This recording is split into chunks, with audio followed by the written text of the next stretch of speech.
আপনারা ঠিকঠাক একটু জোরে জারে কইলে আমার মনে হয় যে হজাক আসুন হজাক। আমরা শেষ রাইতের কারবার শেষে যারা ওয়াজ করে দুইটা কাম, ওয়াজও করবো ঘুমও বাঙালি লাগে। আর নইলে ওয়াজ অর্ধেক শুনবো আর অর্ধেক শুনতো না, কাল হচ্ছে বেড্ডা লাগাইব।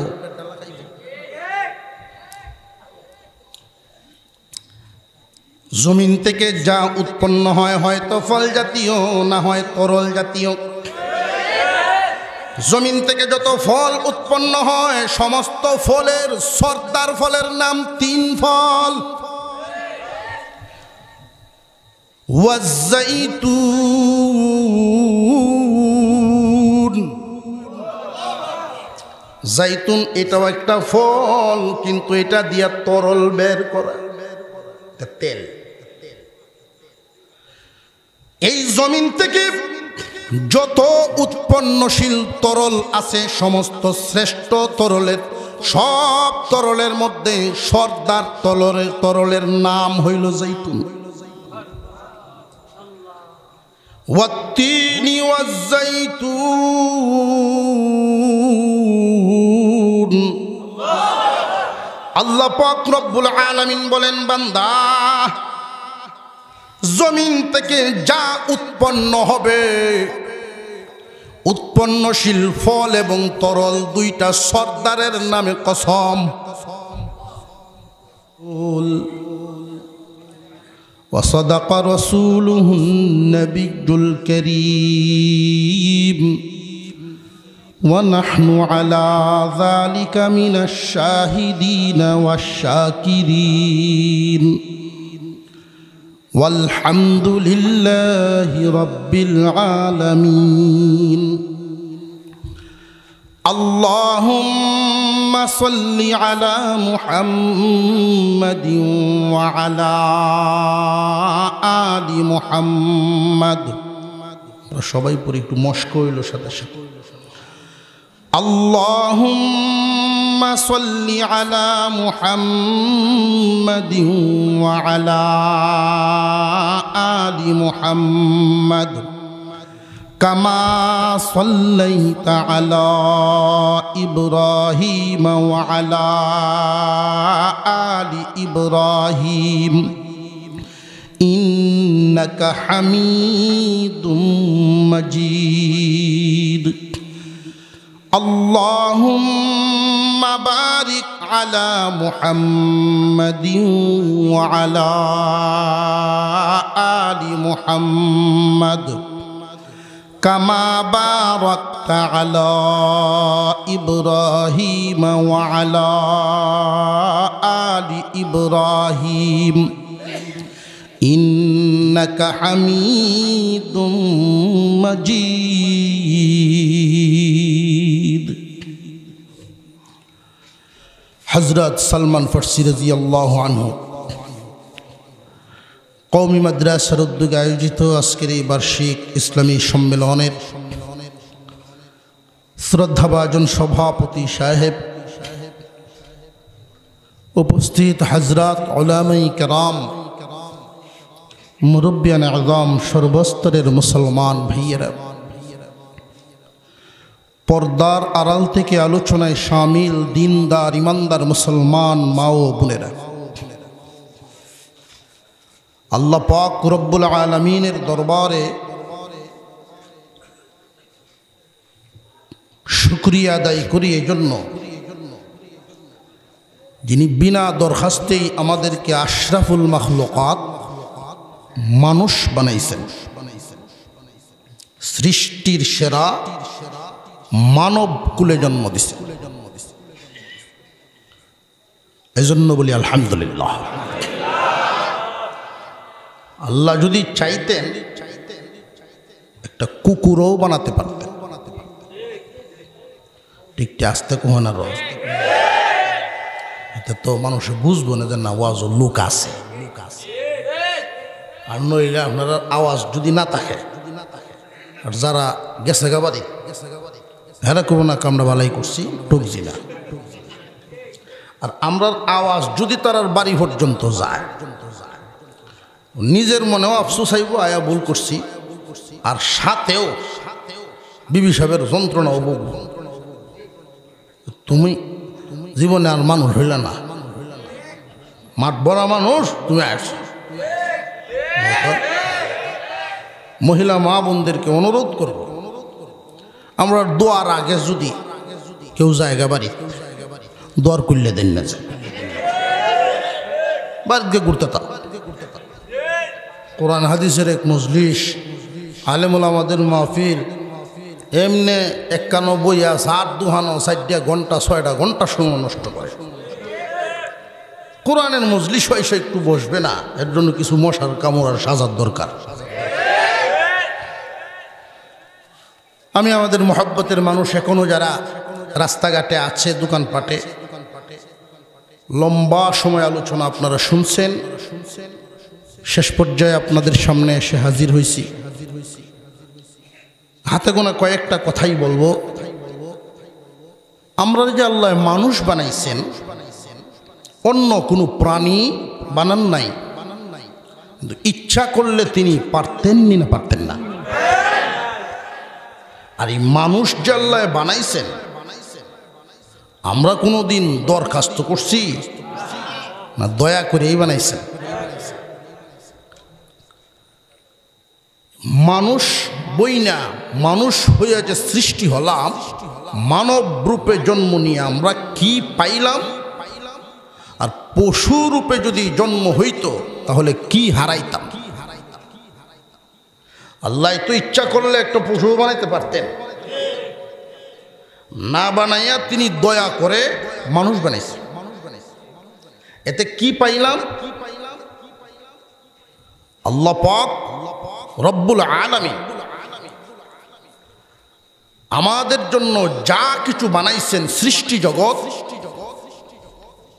সমস্ত কিছু আল্লাহ হুকুমের মাধ্যমে বানাইছেন। তিনি বলছেন কুন, তো ফায়াকুন হয়ে গেছে। সুবহানাল্লাহ কইলেন না? আমাদের মাথার উপরে বড় বড় 7টা আসমান। কয়টা? বিশাল বিশাল 7টা আসমান।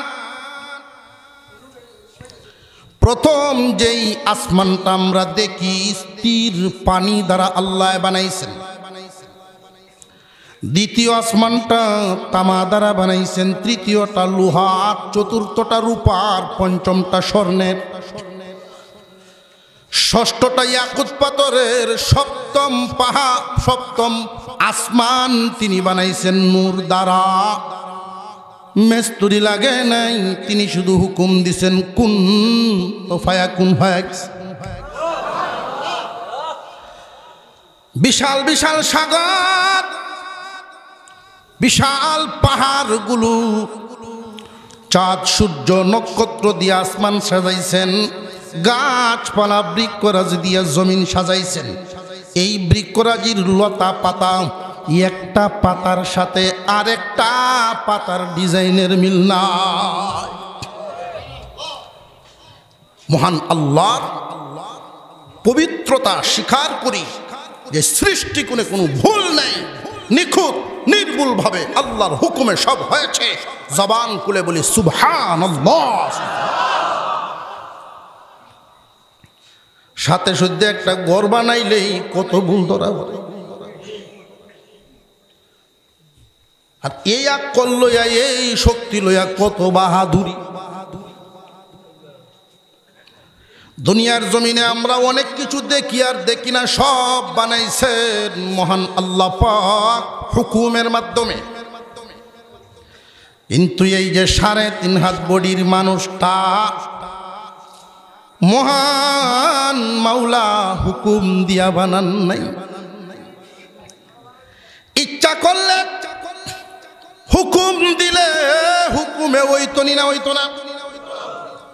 আল্লাহ পাক রব্বুল আলামিন এই মানুষটাকে হুকুম দিয়ে বানান নাই।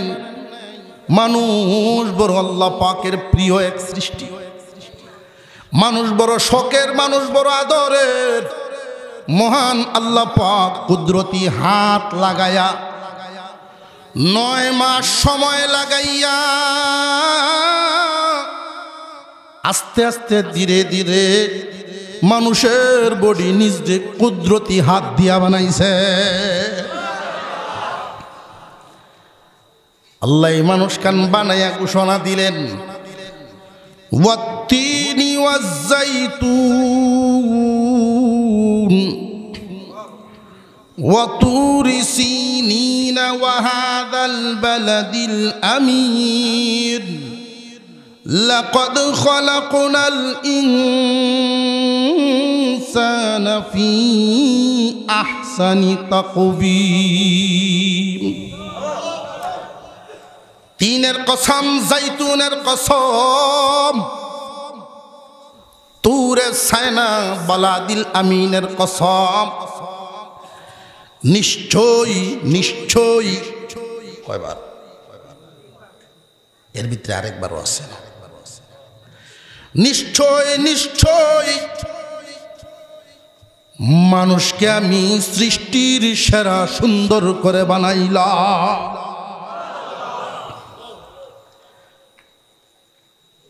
আল্লাহ সুজা না কইয়া যে মানুষরে আমি সৃষ্টির সেরা সুন্দর বানাইলাম, কিছু শব্দ নিয়া কিছু নাম কইয়া কইয়া কসম খাইছেন। ওইটার কসম, ওইটার কসম, ওইটার কসম, কন্যা সোহাগ কসম খায়া খায়া এরপরে তিনি নিশ্চয়তা, নিশ্চয়ই নিশ্চয়ই। রে দুনিয়ার মানুষ, চেহারার রং কালো, এরপরেও আফসোস নাই, তুমি আল্লাহর কাছে সুন্দর। তোমার একটা চোখ বড়, একটা চোখ ছোট, একটা পা লম্বা, একটা পা খাটো। দুনিয়ার মানুষ দেখতে তোমারে বিশ্রী বলে, তোমার দোষ তালাশ করে, কিন্তু আল্লাহ তোমার ব্যাপারে ঘোষণা দেন, মানুষ রে তোমারে আমি সৃষ্টির সেরা সুন্দর বানাইলাম। কসম তো আমরাও খাই, কসম খায় কথাবার্তা কইলে বোঝা যায়, বুঝুন না? আর একটু জোরে কর। দোহানো যাইবেন কাপড় কিনার, পয়সা এটা কত? আচ্ছা দাম পরে ওই বললাম পছন্দ হইছে। ব্যবসায়ীর একটা সিস্টেম আছে না? হ্যাঁ এটা পছন্দ হইছে, পছন্দ হইলে তো আর কিছু কর নাই। এটা রাখছিলাম আপনার বাবির লেখে, বুঝুন যে কি জিনিসটা দিতেছি আমরা। এমন আলাপ আছে না? রাখছিলাম, যাক আপনার পছন্দ হয়েছে, আর কোনো কথা নাই। তো ভাই কত দামে আটকিত না, ১,৫০০ দেবে, ১৫০০ দিলাম, আমি ১,০০০ টাকা দেব। আমি গদ্দিটা বইয়া কইতাছি, কসম বুঝতেছ? গদ্দিটা বইয়া কইতাছি ১২০০ কি নাই। এই কথা কি তার হালায় তুই যাওয়ার ভাব আছে? কাপড় নিলে নেউক না নিলে নাই, কথাটা যে সঠিক বুঝাই তো চাইছে। কসম খায়া যেই কথা বলা হয়, উদ্দেশ্য হলো, কসম খাওয়ার উদ্দেশ্যটা হলো, কসম খায়া যেই কথাটা বলবে কথার ওজন বাড়ানো। আল্লাহর কথার ওজন কি এমনি কম না বেশি? এরপরেও তিনি কসম খাইছেন।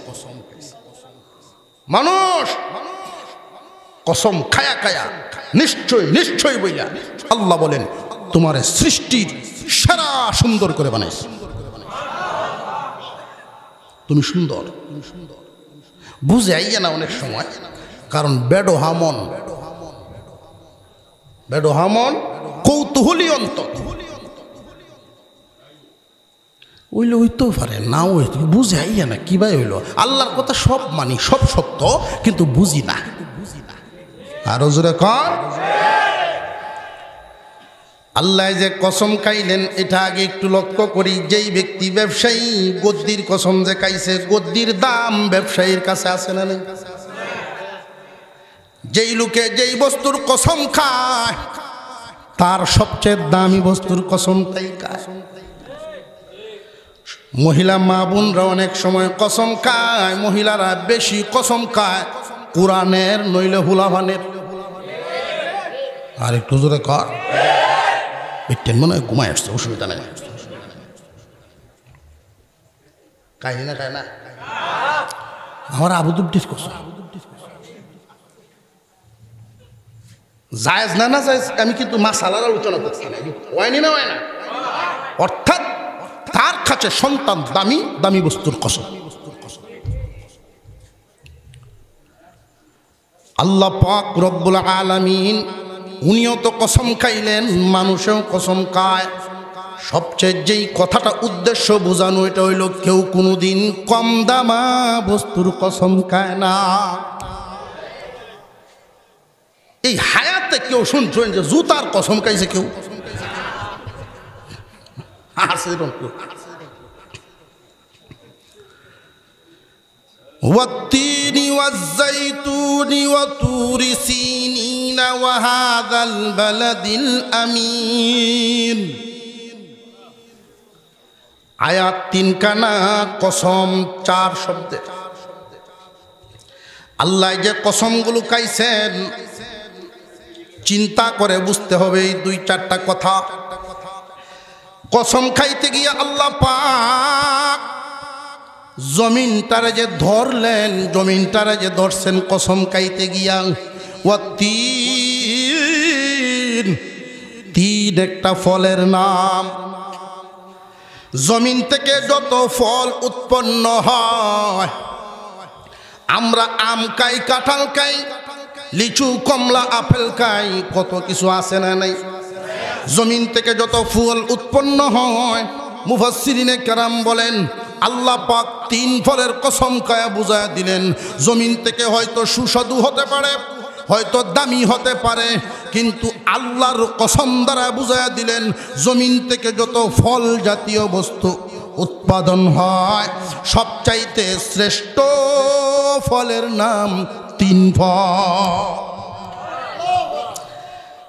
জমিন থেকে যা উৎপন্ন হয় আমরা যা কিছু জমিনে ফসল ফলাই এইগুলো প্রথমত 2 ভাগে বিভক্ত কয় ভাগে হয়তো ফল জাতীয় না হয় তরল জাতীয় আপনারা ঠিকঠাক একটু জোরে জোরে কইলে আমার মনে হয় যে হজাক আসুন হজাক আমরা শেষ রাতের কারবার শেষে যারা ওয়াজ করে 2টা কাম ওয়াজও করবো ঘুমও বাঙালি লাগে আর নইলে ওয়াজ অর্ধেক শুনবো আর অর্ধেক শুনতো না কাল হচ্ছে বেড্ডা লাগাইব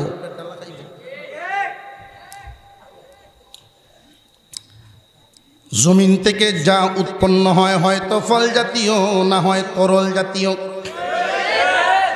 জমিন থেকে যত ফল উৎপন্ন হয় সমস্ত ফলের সর্দার ফলের নাম 3 ফল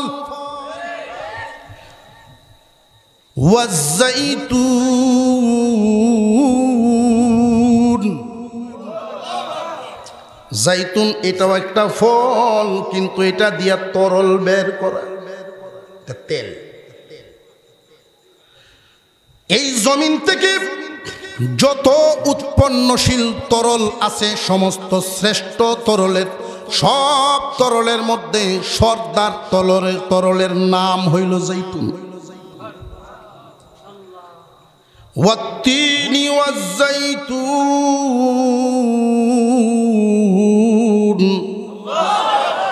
আল্লাহ পাক রব্বুল আলামিন বলেন বান্দা জমিন থেকে যা উৎপন্ন হবে উৎপন্নশীল ফল এবং তরল 2টা সর্দারের নামে কসম وطور سينين وهذا البلد الأمين এই জমিনের সব জায়গার দাম কি সমান না বেশ কম আছে একটু জোরে কর এইভাবে বসুন রে আডুডি কারো হয়ে যাব অন্যায় হাদিসের মধ্যে নিষেধ আছে কত মাহফিল না করতেছি হয়তো হাঁটু ভাঙ্গা দিয়া নইলে এক হাঁটু উঠাইয়া দুনো হাঁটু এইভাবে দাঁড় করাইয়া বসা নিষেধ রসুল নিষেধ করছে আগে বুঝতাম না পরে বুঝছি এর যে নিষেধ করছেন কারণ আমরা লুঙ্গি ভিন্দি 2টা ফাট্টা যত্ন করে 2টা রাউন্ড লাগে জোরে কর ট্যাঙ্কার যদি কোনো কারণে নিচেরটা ছুটতে জায়গা গতিটা কি? আরে সুবহানাল্লাহ ক। ইসলামের প্রত্যেকটা বিধান চিন্তাশীল, মানুষের জন্য কল্যাণ। তো বিধান থাকে এক জায়গায়, উম্মত থাকে আর এক জায়গায়। এই জন্য ভাই পানি এক জায়গায়, মাছ আর এক জায়গায়, সাইটটাইতে দাফরাইতে তো মরবই।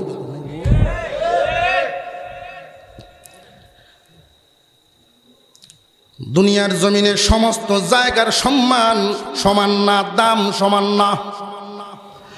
জমিনের এই যে মসজিদ, আল্লাহর ঘর, আল্লাহর ঘর, মসজিদের ভিতরের জায়গার সম্মান আর বাহিরের জায়গার সম্মান বেশ কম আছে না নাই? বাহিরের জায়গার চাইতে ভিতরের জায়গাটার সম্মান কম না বেশি? এই পৃথিবীর জমিনে যত জায়গা সম্মানী আছে, এক জায়গার থেকে আরেক জায়গা সম্মানী, আরেক জায়গার থেকে আরেক জায়গা সম্মানী। যার কাছে যেটা সম্মানী, অনেক মানুষ দেখছি সম্মানী জায়গা দেখলেই জুতা খুললে লায়। নাই মদনপুর দেখছি একদিন, মদনপুর মাজার জুতা লইয়া, তাও আবার ঘুরিয়াই না, বাচ্চা যাইতেছে। আড়ার বাড়ির বেটা হইলাই গেছে জীবনে, বাচ্চানির আড়ার অভ্যাস তো তার জীবনে নাই। গাড়ি খালি সামনে চালানির একটা প্রশিক্ষণ, ফিসায়া ব্যাকে নেওয়ার প্রশিক্ষণ ধরার আছে। ফিসায়া যাইতেছে বেটার লাইন তো সিধা তাই না, তেরা জায়গা। জুতা তো ওরে, এই জুতা লইয়া জুতা হাও দিলে কি সমস্যা? অর্থাৎ তার কাছে এই জায়গাটা অনেক সম্মানী, দামি। কথা বুঝে আসতেছে? তাম দুনিয়ার ভিতরে যত সম্মানী জায়গা আছে, সিরিয়ালে, সম্মানের সিরিয়ালে 2 নম্বরে হলো তুর পাহাড়। ঠিক কি? সুবহানাল্লাহ। কুনহানো সুবহানাল্লাহ, কুনহানো আলহামদুলিল্লাহ, এইটি একটু জানা তো না। তুর পাহাড় 2 নম্বরে, আর 1 নম্বরে আল্লাহর ঘর, খানায়ে কাবা নগরী, বালাদিল আমিন, মক্কা নগরী, পৃথিবীর শ্রেষ্ঠ সম্মানী জায়গা।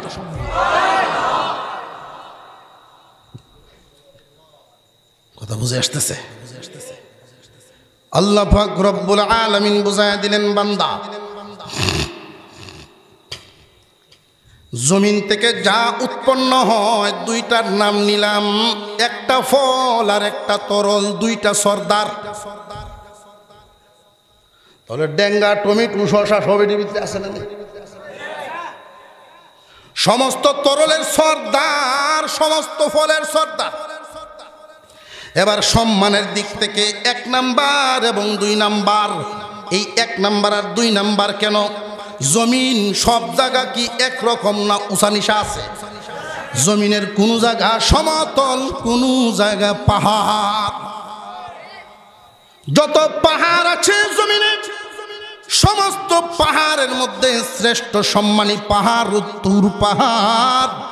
আল্লাহ পাকের কালা, আল্লাহ পাকের কিতাব তাওরাত, আল্লাহর পয়গম্বর মুসা আলাইহিস সালামের উপরে নাজিল হয়েছিল। মহান আল্লাহর তাজাল্লি ওই পাহাড়কে পুড়ে ছারখার করে দিছিল, পাথর পুড়ে গেছিল, ছাই হয়ে গেছে,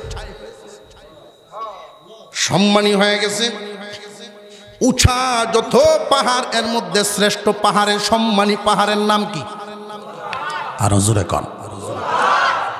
মুসা আলাইহিস সালাম এই পাহাড়ে যখন উঠে, আল্লাহর ঘোষণা ছিল, ফাখলা'না আলাইক, জুতা খুলো, জুতা খুললে উঠো, পবিত্র পাহাড় মুকদ্দাসিত। আর যত সমতল ভূমি আছে, আড়াবাড়ি, কেন্দুয়া, আমরা 2টাই কই, অন্যটি আর কত ধরান জোরে খান, ঠিক কিনা? সমতল যত জায়গা আছে সবচেয়ে সমতলের মধ্যে সম্মানী জায়গার নাম বালাদিল আমিন। সমতলের শ্রেষ্ঠ বালাদিল আমিন, উঁচার শ্রেষ্ঠ তুর পাহাড়। যা উৎপন্ন হয় হয়তো ফল, নইলে ফলের সর্দার 3, তরলের সর্দার জাইতুন, কসম খাইছেন 4টা। জমিনটাতে কেমন ধরা দিছেন আল্লাহ। ওয়াত্তিনি ওয়াজ্জাইতুন ওয়া তুরি সিনিনা ওয়া হাযাল বালাদিল আমিন লাকাদ খালাকনাল ইনসানা ফি আহসানি তাকওয়িম।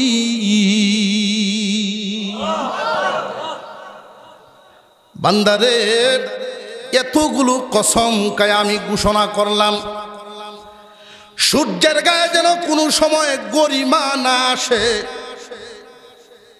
কোন সৃষ্টির গায়ে যেন কোনো সময় গরিমা না আসে। হাতি শক্তির দিকে বড় হতে পারে,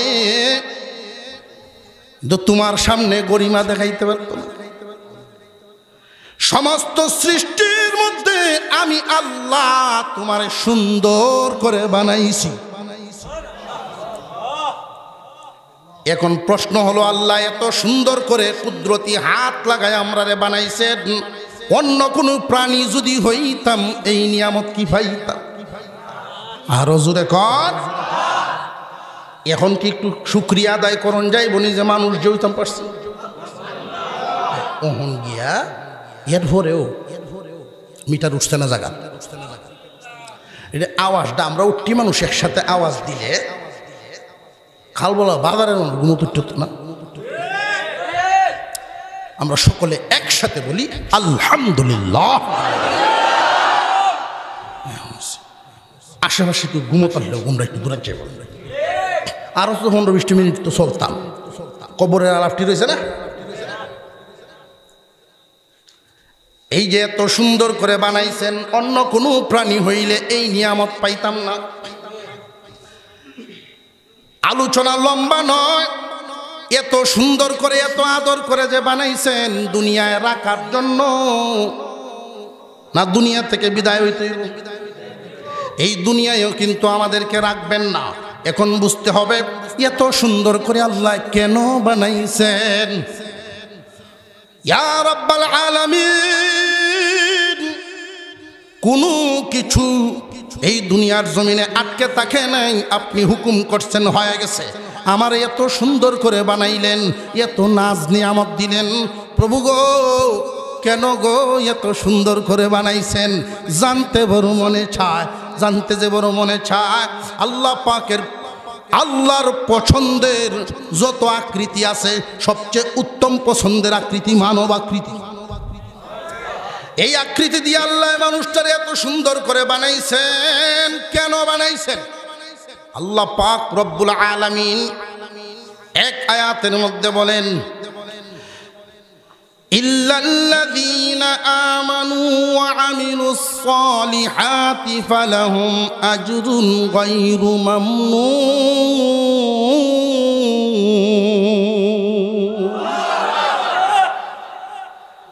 যিনি এত সুন্দর করে যে মানুষটারে বানাইছেন, আবার দুনিয়াতে দেখেন একটা বিষয় লক্ষ্য করে আল্লাহ সব চোখের সামনে দেখাইতেছেন, সব সামনে। একটা শিশু কান্না ছাড়া তার মুখের কোনো ভাষা নাই, জন্মের পরে বলতেও পারে না, চলতেও পারে না, বলাও নাই, চলাও। কান্না আর কান্না। মহান আল্লাহ পাক রব্বুল আলামিন এই দুর্বল একটা শিশুকে প্রতিদিন যায়, দিন যায়, আর তার সৌন্দর্য শক্তি বাড়তে থাকে, বলা এবং চলা দুটার ক্ষমতা আসতে থাকে। নির্দিষ্ট একটা সময় পর্যন্ত মানুষের সৌন্দর্য শুধু বাড়তেই থাকে, বাড়তেই থাকে। দিন যত যায় সুন্দর কমে না বাড়ে। আর জোরে কোন 8, 9, 10 বছরে হয়েছে এটা এক সুন্দর, 15 বছরে গেছে এটা আরেক সুন্দর। নিজের যত নিজে এখন বুঝে। তিন আঙ্গুলের চিরুনিরা বয়ড কালা হইলেও পিতা কুলে সুন্দর কমে না বাড়ে। এই সুন্দর এক পর্যায়ে গিয়ে থেমে যায়, কমেও না বাড়েও না। তারপরে সুন্দর শুধু কমতে থাকে। কইমা দাড়ি হবে, মুখ ভর্তি দাড়ি হইছে, দাড়িটি সাদা হইতে থাকবে, চামড়া কুচ হইতে থাকবে, ক্যালসিয়াম কইমা হাড়ের জোর কমতে থাকবে। ঠিক আস্তে কইতাছ, আল্লাহ তোমারে দুর্বল করে বানাইছেন, আস্তে আস্তে বড় করছেন, নির্দিষ্ট একটা সময় সীমা পর্যন্ত স্থির, এরপরে আবার দুর্বল, নিচের থেকে নিচে। জমিনে এমন মানুষ, জমিনের মধ্যে এমন মানুষ ছিল যাদের ধমকে এলাকা তরতর করে কাঁপত। আর কালক্রমে এই মানুষগুলোর অবস্থা, দুর্বলতা এতটাই হয়েছে, বাথরুমে নিলে দুইজনে ধরিয়ে নেয়। লাকাদ খালাকনাল ইনসানা ফি আহসানি তাকওয়িম সুম্মা রাদাদনাহু আসফালা সাফিলিন।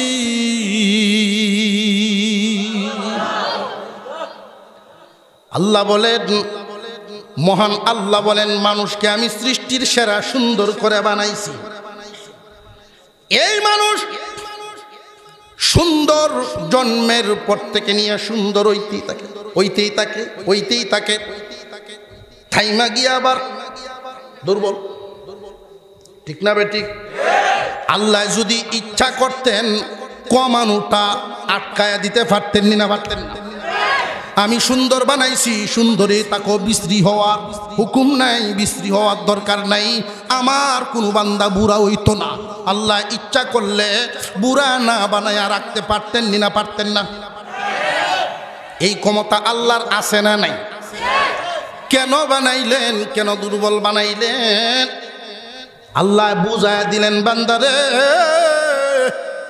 তোমারে যে আমি এত সুন্দর করে বানাইছি, কেন জানোনি? কেন জানোনি? তোমারে আমি আল্লাহ সুন্দর মানুষরে সুন্দর জান্নাত দেওয়ার জন্য বানাইছি। কিন্তু যদি আমি আল্লাহর হুকুম না মানো, তোমারে যে আমি বানাইছি যেই কামের জন্য, কামে যদি না লাগো, যেই গাছ ফার্নিচারও লাগে না, কাঠকামও লাগে না, ফলও দেয় না, মালিকের মনের আশা পূরণ হইল না, শেষ পর্যন্ত এটা কোন কামও লাগি সুলাগ যাইব। বান্দা আমি আল্লাহ তোমার এই সৌন্দর্য রাখবো না, আমি যে কমাইতে পারি এটা দেখায় নিলাম, পরিবর্তন আসিয়া যাবে। সুম্মা রাদাদনাহু আসফালা সাফিলিন। পরিবর্তন, জোয়ানকালের চেহারা বুড়া বয়সের বিছনার চেহারা মিলেনি না, অনেক বেশ কম। মানব আকৃতিটা এটা এমন একটা আকৃতি, এত লম্বা বলার সময় নেই, তবে আল্লাহর পছন্দের একটা আকৃতি। এই আকৃতি দিয়া, মানুষের সুন্দর আকৃতি দিয়ে আল্লাহ মানুষকে জাহান্নামে দিবেন না। ভাইসাব যাই কই, ভাইসাব দহরে নাই, দহরে তা না গেলে গাই দোয়া। কেউ যদি কেউ দাঁত তো উঠতে চায়, আস্তে করে আটটা ধরবেন, টান দিয়ে বসায় দেবেন। আমরা প্রত্যেকেই যারা যারা সজাগ আছি, হাত দুটো উপরের দিকে উঠাই, ইনশাআল্লাহ তাআলা। আস্তে আস্তে নারা দেন তো, নারায়ে তাকবীর। বললে গিয়া আপনার কষ্ট হইতেছে, আমার দি ভালো লাগতেছে কথা বলতে। এই যে আমি বাহুরে লই আসলাম না, এই ওয়াজ আমি আয়াত পড়ছি, এক কান যাইতেছে হারি হুজুর, কিন্তু এগুলো জানার দরকার। কোনো আলোচক, বিশেষ করে কোনো আলোচক কোরআন হাদিসের আলোচনা যারা করেন, পকেটে লই আনি যায় না। আল্লাহ পাকের পক্ষ থেকে আসতে থাকবে, বান্দার জবান দিয়ে বের হইতে থাকবে। এ ভাই, আমার বলতে কিছু আছে।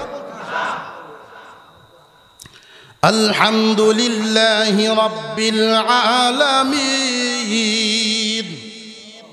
সমস্ত প্রশংসা কার? দুনিয়ার জমিনে প্রত্যেকটা বস্তুর মধ্যে দুইটা জিনিস থাকে, একটা গুণ আর একটা দোষ। ঠিক না বেঠিক? দোষ যেটা এটা সৃষ্টির নিজের, গুণ যেটা এটা আল্লাহর দেওয়া। সবার কণ্ঠ কি কারি সাপ? তিলাওয়াত সবাই করতে পারেনি, কণ্ঠ তো সবার আছে, কিন্তু আল্লাহ যার কণ্ঠে কোরআনের সুর মিশায়া দিছেন যারে তারটা শুনে মানুষ। সুতরাং গলার আওয়াজ এটা তার নিজের, কণ্ঠ কেরাত এটা আল্লাহর দেওয়া। প্রশংসা তো কেরাতের, সুতরাং এটা আল্লাহর প্রশংসা। পেঁয়াজ রসুন আদা মরিচ তরকারি দিলে কি স্বাদ, কি মজা। যদি না দেন তাহলে স্বাদ নাই, মজা নাই। আপনারা এটা ভাববেন না তাহলে পেঁয়াজ রসুন আদা মরিচে কি তরকারিরে মজাদার বানাইছে? না, এই ক্ষমতা তার মধ্যে নাই। এই পেঁয়াজের মধ্যে কোনো ক্ষমতা নাই, রসুনে কোনো ক্ষমতা নাই। এটা যদি সময় মতো উপযোগী করিয়া আমরা ব্যবহার করি তইলে মজা হইব। 1 কেজি বেগুন যদি 1.5 কেজি লবণ দেলায়, মাপ ঠিক রয়েছে না? মজা নেই। কথা বুঝে আসছে? তাহলে বোঝা গেল এই সৃষ্টির মধ্যে দুষ্টা আমরা নিজের। আমার এই 3.5 হাত বডির মাথা থেকে পা পর্যন্ত আগুন পানি মাটি বাতাসে গড়া যা আছে সব দুষ। এই যে মানুষ বয়ে রইছে, কেন পয়সা রইল? আল্লাহ কি দিলেন? এটা আল্লাহর দেওয়া গুণ। আল্লাহ তো ইচ্ছা করলে সুন্দর রাখতে পারতেন না? পারতেন না? বুড়া বানায় বান্দারে বুঝায় দিলেন, রে বান্দা, তোমাদের জন্য 2টা ঠিকানাও বানাইছি, একটার নাম জান্নাত আর একটার নাম জাহান্নাম। জান্নাতে সুখের শেষ নাই, শান্তির শেষ নাই, আর জাহান্নামে অশান্তির শেষ নাই। দুনিয়ার জমিনে যত আকাঙ্ক্ষা আশা আছে মানুষের অন্তরে পূরণ হবে না, কারণ দুনিয়ায় তো রাখার জন্য আল্লাহ মানুষ বানাইছেন না। ইন্নাদ দুনিয়া খুলিকাত লাকুম খুলিকতুম লিল আখিরাহ। দুনিয়া বানাইছি তোমরা লাগি, আর তোমরা রে বানাইছি আখিরাতের জন্য। আমরা এখানে রাখার জন্য কি আল্লাহ বানাইছেন নি? এই জন্য আমরা এখানে পরিপূর্ণ শান্তি। 10 তলা বাড়ির মালিক জুম্মার ভরে দোয়া সাহেব দোয়া হয়েছে, আর কি দোয়া হতাম? কয়টা বাড়ি লাগবো না? ধন সম্পদের অভাব নাই, কিন্তু আমার বড় ভূতে গাঞ্জা খায়, বড় ভূতে গাঞ্জা খায়। তাহলে অন্তরে দুঃখ আছে না নাই? কেউ দোয়া চায় হুজুর সুখ শান্তির অভাব নাই, তো বুড়া বয়স আয়া বুন্নির সাথে কাজিয়া হয়, একটা জ্বালা আছে না নাই? বেটা বুড়া বয়স আয়া বুড়ির সাথে ঝগড়া লাগে, শুধু হুজুর একটু দহর হচ্ছে, গরো সাইরানার দাম পাই না। এই জায়গাটা কোনো না কোনো দিক থেকে অশান্তি আছে না নাই? হাসি কান্না, হাসি বিপরীত আছে। শুধু হাসতে হাসতে দুনিয়া পার করবে, জন্ম থেকে বুড়া মরণ পর্যন্ত যে হাইসাই কাটাইলো, জীবনে কান্দে নাই এমন কোনো মানুষ বুঝে আসতেছে। কিন্তু জান্নাতের ভিতরে ঢুকাইবার আগে কান্নাকে জবাই করা, কান্দন নাই, শুধু আসি সুখ। আরো জোরে কানছ। দুনিয়ার জমিনে যেই যে আশা পূরণ হয় নাই, মনে চায় দুনিয়াতে, মনের ভিতরে কিন্তু একটা কথা লুকাইল আছে, কি জানুননি? মনে চায় যদি বুড়া না হইতাম। কিন্তু বার্ধক্যে আমরা ধরেনি না? ধরে না? মনের এই আশা দুনিয়াতে পূর্ণ হবে না, তবে হবে জান্নাতে।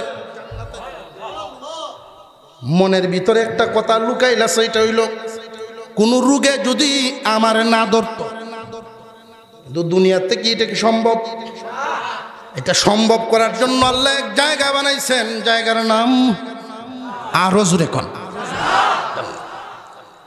মনে কত কিছুই আসবে, মন বুঝেননি, মনের গতি বুঝেননি, খুব সাংঘাতিক তাড়াতাড়ি চলে। মন কেমন তাড়াতাড়ি চলে, কোটিপতি হইলে মন যদি কোটিপতি হয় 1 সেকেন্ড লাগবে। মন মনে মনে কোটিপতি হয়েছে, কতক্ষণ লাগছে? মনে মনে ডাক গেছে, কতক্ষণ লাগছে? কোন শুনে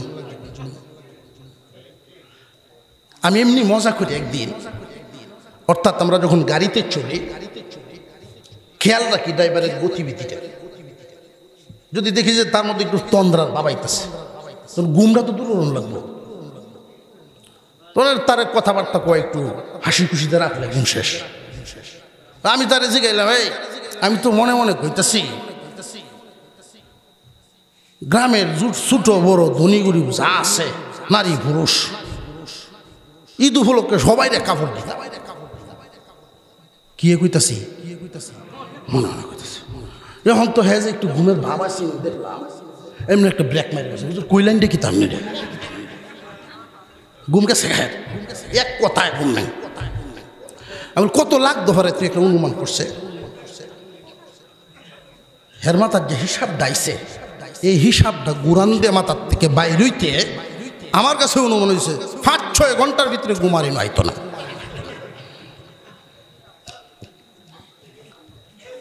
আমি বললাম তো চা খাই আল্লাহ স্টার্ট কর। আমি তো কাপড় দিতাছি না, মনে মনে শুনে কইছি, ও আচ্ছা আচ্ছা বুঝলাম, আমি তো পেরেশান না। মন কি জিনিস বুঝছেন তো? এখন এইটার নাম মন। মনের চাহিদা পূরণ করা দুনিয়াতে কি সম্ভব? কিন্তু সম্ভব করার জন্য, মনের চাহিদা পূরণ করার জন্য একটা জায়গা আল্লাহ বানায় রাখছেন। মন যেহেতু বানাইছেন, মন রে খুশি করবেন।